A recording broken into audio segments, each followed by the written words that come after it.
Back in the saddle and onwards to Alice Springs.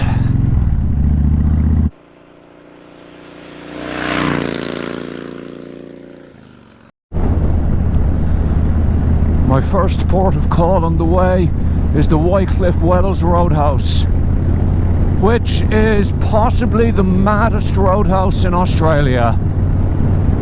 One thing I'm not going to have to worry about over the next few days is extreme heat. Both Alice and Uluru are forecast to top out at about 32 degrees over the next 4 or 5 days, with overnight lows going into the mid-teens. I might actually have to buy a hoodie. I don't have one with me. So at least I'm going to be nice and cool, well, relatively speaking. And yes, I know my fuel light's on. For some reason, the fuel light in this bike comes on when there's still like 6 litres left in the tank, which is a little frustrating. Right, made it to Wycliffe after overshooting the turn and pulling a very dodgy U-ey. Wycliffe Well is the UFO capital of Australia. I have no idea why, and I have extensively researched the topic, but yeah, UFO capital of Australia.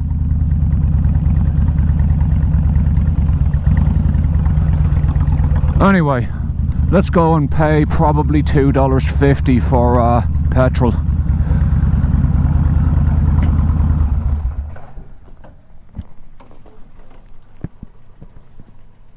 Oh, it's only $2.09.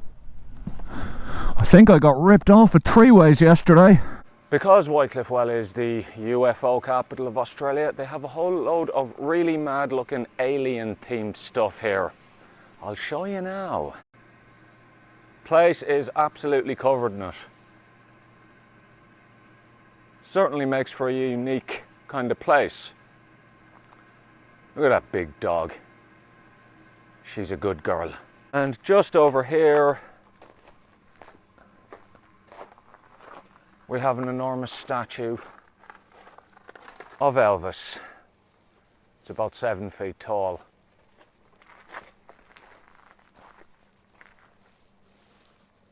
Well, it's certainly more interesting than painting all the walls white, isn't it?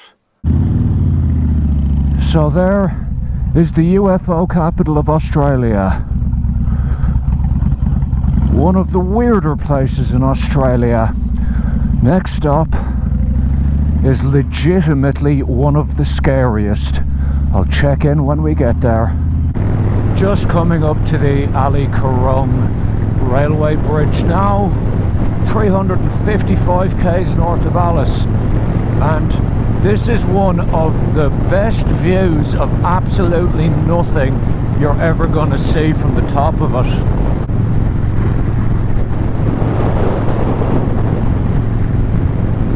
Absolutely flat scrubland as far as the eye can see. I swear to God, you can almost see the curvature of the earth from up here.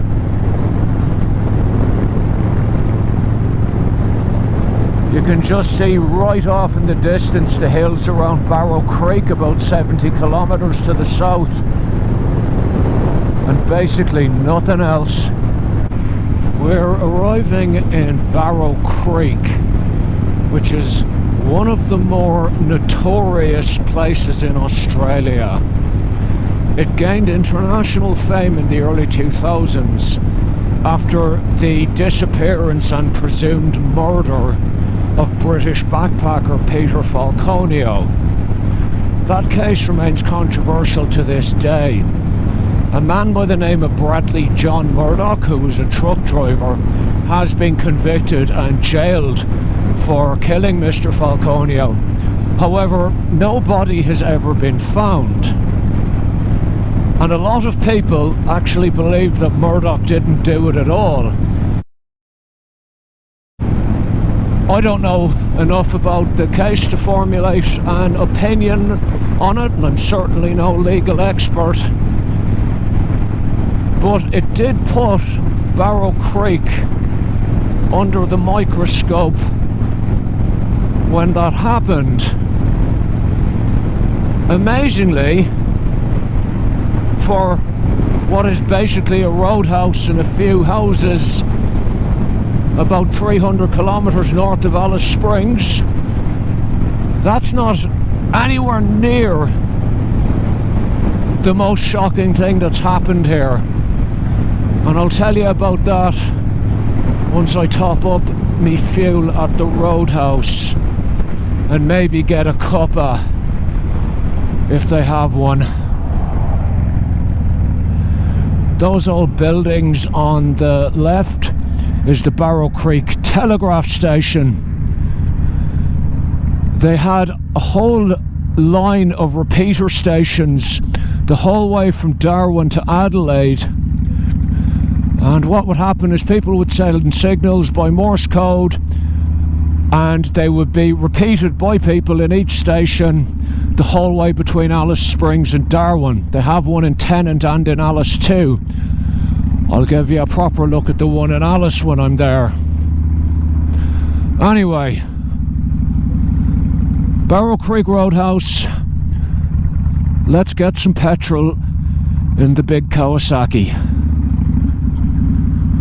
Out of order. Premium unleaded, and it's $1.92 a litre here. I really got ripped off in three ways. As I said, it's not just the Peter Falconio disappearance in 2001 that Barrow Creek is notorious for. It has a really dark history. If you read up on the place, it's just full of, you know, tales of skirmishes between white settlers and Aboriginals, and it's really, really depressing stuff. But probably the most depressing thing of all was the Coniston massacre in the early 1920s, which happened in a place called Coniston, which isn't far from Barrow Creek. A dingo trapper by the name of Fred Brooks apparently got in a skirmish with a local Aboriginal fella, and the Aboriginal fella ended up killing him. Now, don't get me wrong, that's an absolutely shocking thing. But the response from the local police was, how do I put this, a little disproportionate. The local copper who was stationed at Barrow Creek was a fella by the name of William Murray. And what he did is he rounded up a posse, went over to Coniston and murdered 70 Aboriginals. 70. Like I said, tiny bit of an overreaction there. It gets worse though. When asked why he did it, he said, what use is a wounded Aboriginal hundreds of miles from civilization? That was the excuse he gave. And he was exonerated of all charges. Insane. So that's Barrow Creek. One of the grisliest places in Australia. I'll say one thing for them though. They do a good urinal. Anyway, next stop, Tea Tree. The stretch of road between Barrow Creek and Tea Tree is actually quite nice. It goes through a series of low hills and there's actual bends, which is a bit of a novelty in these parts. We're not exactly talking a twisting mountain road, but you take what you can get out here. My first cows of the trip, right on the side of the road. They are one of the biggest dangers riding in the Outback. The roads are all unfenced, and a lot of the time you can't even see them until you're right on top of them.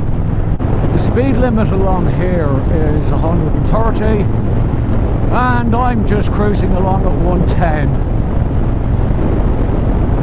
because I'm in no hurry and this bike likes doing 110. So I'm just leaning back onto my makeshift backrest that is my camping gear and cruising. And it is thoroughly pleasant when it's 29 degrees. Just pulling in to stretch my legs here, and there's a memorial to the explorer John McDougall Stewart, after whom this highway is named. So we'll go have a gander at that. So this is the memorial here. And it has a plaque in the front which, long story short, basically commemorates the fact that John McDougall Stewart had Mount Stewart and the Stewart Highway named after him, and gives you precisely no other information about either him or the expedition. Jesus, English. Anyway, there's a whole load of information signs over there which give you lots of information about the nature and stuff like that around the place. Long story short, it's really dry, and don't drive at night. It gives you absolutely no information about McDougall Stewart though. This is a problem, because I now know absolutely nothing about John McDougall Stewart, and there's no internet signal here, so I can't extensively research it. And now I look kind of stupid. More stupid than I usually look, at least. So there you have it, folks. A memorial to a man that doesn't actually tell you anything about him at all. Well, Tea Tree's just down the road. Just coming into Tea Tree now, and I know precisely two things about this place. Firstly, the name is strange, because there is nothing even resembling a tea tree anywhere near here. As such, I have no idea how it ended up with that name. The second thing I know is that in the 1970s, some absolute mad lad established a successful mango farm. Mangoes are a tropical fruit, and they tend not to do well in deserts. So I'll hand it to that fella. Good effort. Gonna pull in on the Roadhouse up here, get myself a cuppa and maybe some chocolate. And once again, they only had Barista Brothers iced coffee. Seriously, this stuff tastes of nothing. I decided I wouldn't bother filling up here. I will fill up in Aileron Roadhouse, which is about 58 k's further down the road. And there's a couple of really interesting things located near there. It's in a place known as Anmichere. Probably pronouncing that wrong, but anyway, it has an area of about 50,000 square kilometers and a population of 500. Classic NT. And we have just arrived at Aileron Roadhouse. It's just down this side road here, and on top of filling up with fuel, I wanted to come here to have a look at the two massive statues that they have here. One's called Anmichere Man and the other Anmichere Woman and Child. They are enormous. I think I'll let the drone do the hard work. It's getting a bit warm now. You can just see the man on the top of the hill there in front of us. I'll give you a proper look in a second. So Aileron Roadhouse has an interesting way of directing you to the toilet. Nice. Fueled up. Let's go back the way we came a bit and have a look at the statues. assuming I don't eat shit and die.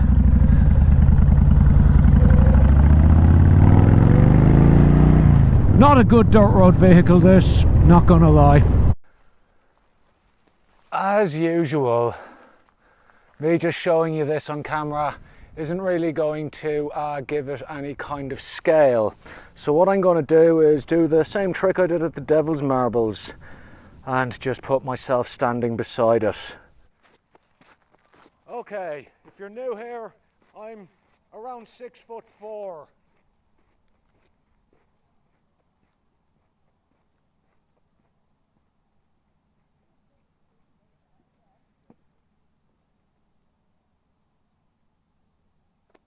Enormous.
In case you were looking at that drone footage and wondering to yourself, Jesus, are those camels?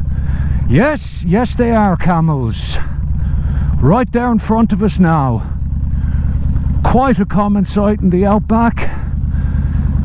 In fact, as far as I'm aware, Australia is the only place in the world that actually has wild one-humped camels. All the ones in the Middle East are domesticated. I'd get a bit closer, but camels are notoriously cranky, so this'll do.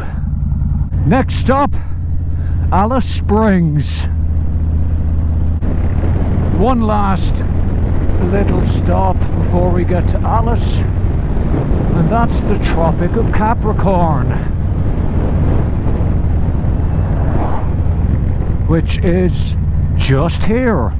It's demarcated by a little, it's not actually a little statue, it's quite a sizable one, which is right here. Hang on, I'll plug myself out here for a second. Tropics, not the tropics. Tropics, not the tropics. Okay, I've had my fun. Time to continue. I just passed a marker which indicates the highest point of the Stuart Highway. That means for a brief moment I was the highest motorist in the NT. I mean that literally. Figuratively, probably not. And there we are, folks.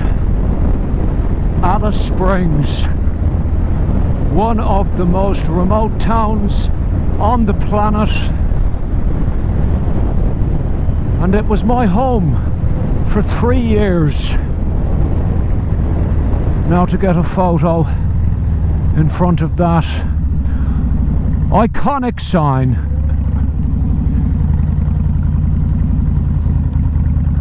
which will be the thumbnail of this video. Anyway, that's it from me today. I will catch you all again soon. I will be doing some touring and exploration of this wonderful town tomorrow. Good luck.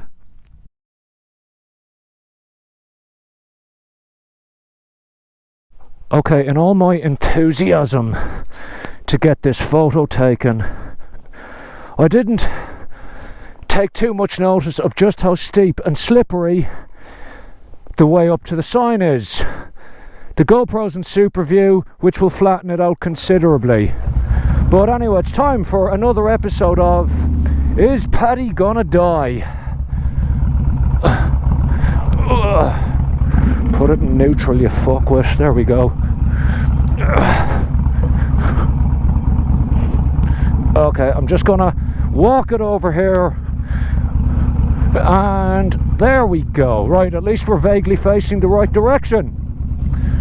Put my visor down, just in case.